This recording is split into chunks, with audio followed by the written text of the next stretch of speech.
everyone. TDR checking down here in the Windy City, Chicago, Illinois for the Benzinga Cannabis Capital Conference as we meet up once again in a brand new city with the Pelorus Capital Group.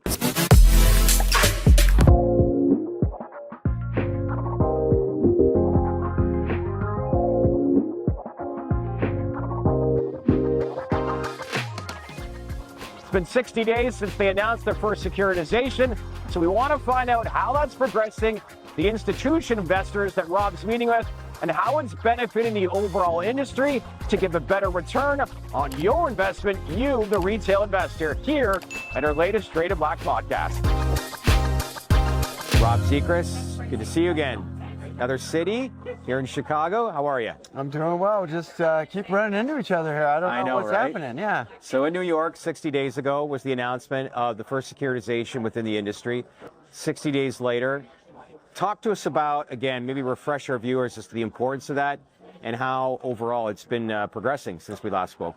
Yeah, so Travis, our partner that's here, led the charge on that. We're very proud of getting that securitization done. Why that's so important is that eventually there will be legislation that deconflicts state policy from federal policy. And in that world, eventually more and more banks, more competitors will come into the space. And if you're going to be a market leader like Pelorus, you need to have a combination of debt and equity mixes, and you need to have structured finance projects. So we've got our lines of credit, our secured bonds, and our securitization. And we use a combination, and we'll use those tools as the more and more competition comes in. Most equity REITs are levered 3 to 4 times to X. We're not even a half of a turn of debt to equity. And so as we need to bring in the rates to compete against other players out there as they come in, we've got the tools in place to maintain our double-digit returns and yet lower the rate to our borrowers. So we're prepared for that. We've been built those tools in place for when legislation passes. And the reason why legislation passing is meaningful is it broadens the market, which is about a half a trillion dollar market for the CMBS market. That's an incredibly large market that we want to tap. Now, we are able to access it right now. We just had some more positive activity today that we'll be sharing soon. But there is a limited universe of non-cannabis and cannabis-friendly banks out there that can participate in those securitizations. If we have meaningful legislation, rescheduling, a Cole Memo 2.0, any of these things continue to broaden those markets. And the execution has already occurred, so we don't have the risk of it not being able to figure it out.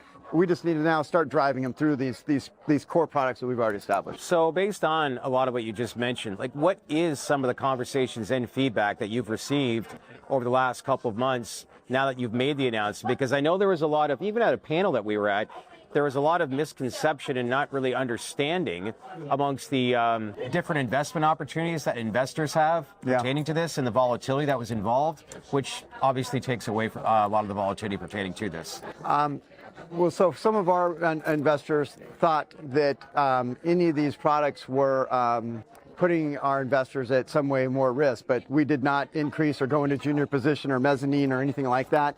And so that took just the education of getting our investors to a better understanding that we did not change the risk profile on the company or on these transactions. And so that was one part of it. I think that the market is just going to continue to broaden for more investors to come in. So we were the first investment out there that created a funnel for institutionals to come in. So institutionals are not able to be directly in the industry yet. And so we had to figure out a way for them to get into the market, and they came in through us, and then we're able to deploy that capital back out. How do you think reform is going to impact your company? So I assume you're referring to rescheduling. So immediately, all of our credit just got enhanced that much further because all companies should theoretically be able to now write off their expenses at the federal level. We're talking 40-50% more added to the bottom line on their federal tax returns. Plus, they can carry forward the NOLs going forward. So these are massive, massive improvements. So not only does it turn positive from the aspect on a go-forward basis, you've got what you can carry forward, your non-operating losses, carry that forward. So these are huge things. So it almost gets compounded in a way, it's just showing the industry that we're headed the right way. Travis Goad, former hedge fund manager, he's on your team. He spearheaded this securitization. What is his role day to day on basically growing the overall awareness and, more importantly, access to capital and making more and more people create opportunities based off of that? So we think about it a little bit differently. So his job was to spearhead that project. But once that project is closed, we move them on to the next project. So Gotcha. There's other team members and other third parties that their responsibility is to do that. That is not an effective use of one of our guys' time. So we're already working on the next big thing that Pelorus will be the first step. It's an important piece of the puzzle, though, right? Very important piece. Yeah. First off, is we talked a lot about Washington in the news this morning, but for viewers that can't make this event this week, at a previous Benzinga conferences that you've attended and some of the experience that you had so far, are you seeing a lot of optimism right now amongst the space and conversations you've had here this morning already? Yeah, I do think there's optimism. I think if you're in this space, and you're living and breathing it every day, as Rob pointed out, nothing's ever gotten this far. We've never gotten to a committee vote. We've never have the senators come out and really endorse this in a way. And so, there's been nothing but negative catalysts in cannabis for probably the last 18 months. And so we got two extremely positive catalysts with the HHS recommendation and then the safe banking traction. And so I think some people are still a little beat up of past experiences, but this seems like it has legs. Yeah. Yeah. How does this affect the Pelorus, the Pelorus model, if at all, with these things passing and getting down the pike? Yeah, so we're set up to thrive, and if it doesn't pass as well, we've had a successful business throughout. This helps. But this is huge if it goes through, because we'll benefit just like everybody else will benefit. Every time we've accessed capital markets, we did the first cannabis securitization, right. We did the first corporate bond for a debt fund, and every time we've had to pay a cannabis premium ourselves as to where our deal's priced relative to non-cannabis transactions. And so in this world, we think we'll have better access to capital market. Our cost of capital will come down, which we can ultimately pass on to people in the industry. And then, it's great if you can get rid of 280E, which is the biggest issue facing the industry. It's a materially credit positive event. Speaking of the securitization, I mean, that's like a truly institutional product. I mean, do you think that we start to see a trend of other issuers in the space start to copy what you guys did with the securitization of the cannabis assets? I definitely think people are going to continue to try to copy what we're doing. We went out of our way to basically set up the capital markets in a way that other mortgage REITs typically have access to, but because we're cannabis, we haven't. And so we're the first. We always try to be the leader and create that framework. Yeah. But sure, I do think people will try to copy us going forward. I think that speaks to the growth of the industry, though. Like, it's been 60 days since you announced the first securitization. That obviously is going to attract, because less risk for institutions. And I think when it comes to equity investors and a lot of our audience, they want to know when a lot of the smart money is coming in. So how valuable has that announcement been as far as the growth of the industry from 60 days ago, for those that may not be aware or don't really understand what a securitization is? Yeah, it's huge. I mean, to give everybody an idea, is CMBS, your traditional commercial mortgage-backed securities, is what that's a part of, is a $500 billion market. So there's $500 billion in current issuance outstanding. That's a tremendous pool of capital that we want to bring into this side of the cannabis real estate space, and give the section of institutional investors that can participate in those, the format and the structures that they need to see in order to participate. So for borrowers, it's huge. It's more capital coming in the space, ultimately will lower our cost of capital so that, we can pass that on to our borrowers, but to drive returns to our investors and continue to,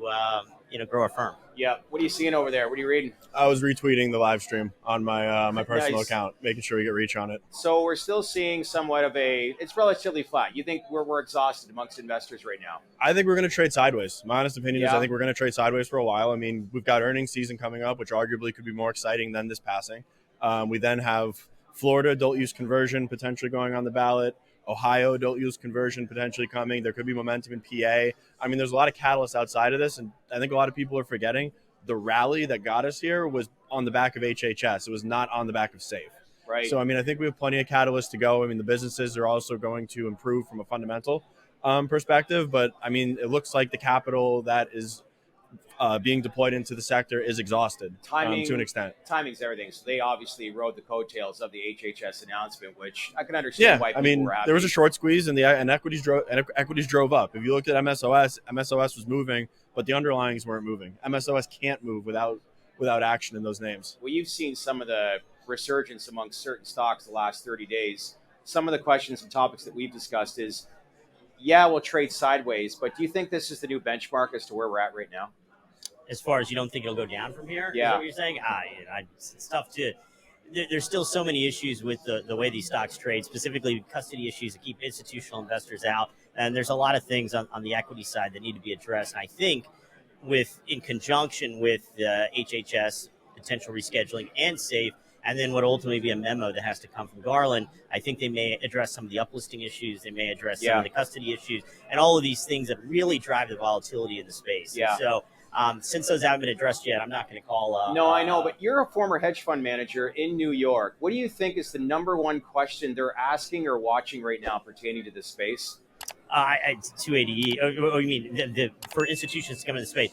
It's liquidity. I mean, there's no liquidity in any of these names. I mean, most of the CSE names, they trade less than 0.5% of their market cap on any given day. That's unusual, and so that you can't take large positions if you can't get in and out. So I think uplisting fixes that. Getting on NASDAQ, getting on TSX, getting on the New York Stock Exchange. So if there was something to address, would be material. So I think this is going to be an interesting test for Jason Wild and TerraSend. I mean, being uplisted on the TSX, being uplisted on a senior exchange, if they do start to act differently on the backside of this, and I think it's a testament to the uplisting thesis. Yeah, or at least. Hopefully we can see something with that name. Where is Jason? He should be around here somewhere. Jason? Is he around here? Got to get him on. I know he'll be around. We'll be doing live streams actually all day. But look, this isn't the complete and full answer as to what we're looking for, but it's a step in the right direction here today, right? It's huge. I mean, 280E is by far the biggest issue facing the industry, and then giving some legislation that says, hey, the banks can work with us, etc. We think that's huge. Does it get us everything we need? Is it a legalization event? No. But if you think about it, you're getting probably 60% of what people would like to see addressed, and the biggest issue potentially removed if this goes through. These are wholesale positives. Back to you, securitization. What's the feedback been like in the first 60 days?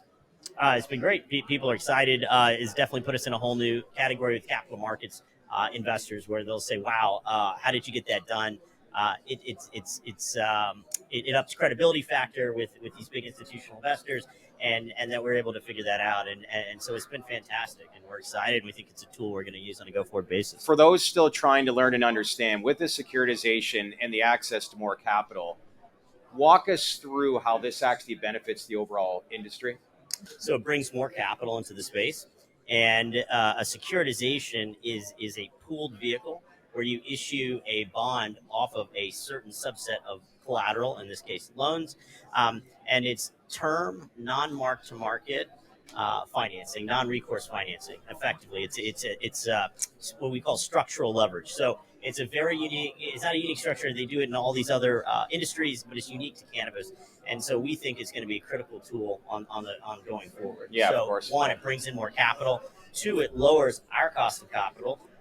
Because we can sell bonds at a cheaper rate, which allows us to pass that savings on to borrowers in this space and ultimately set up to continue to be the number one non-bank lender in cannabis. I can't imagine the phone calls you're getting right now for people that want money. Yes, we're getting a lot of phone calls, and I think these catalysts are help because to ultimately, we lend 1% of what you need. And so people have to raise equity to come up with the balance typically. Yeah. And this last year has been a tough market to raise equity capital, specifically in cannabis. Just a little. Yeah, right? Just a little. So what we're seeing, I think, with some of these positives, more equity is going to come into the space. Yeah. All this stuff will be positive to deal flows and the industry growth overall. All right, so there it is, the latest update for both Rob and Travis pertaining to their announcement from earlier this summer, where they became the first company in this space to announce a securitization where they have access to over $500 billion. They've outlined who they've been meeting with, how they're advancing this for the well-being of the overall course of this entire industry. So what'd you think? Did you like the content we produced? Leave a comment below and let us know your feedback. As usual, share this video with your network. Click on that bell for all notifications, and most importantly, subscribe to our channel because we would not be here without you. Thanks for watching, everyone.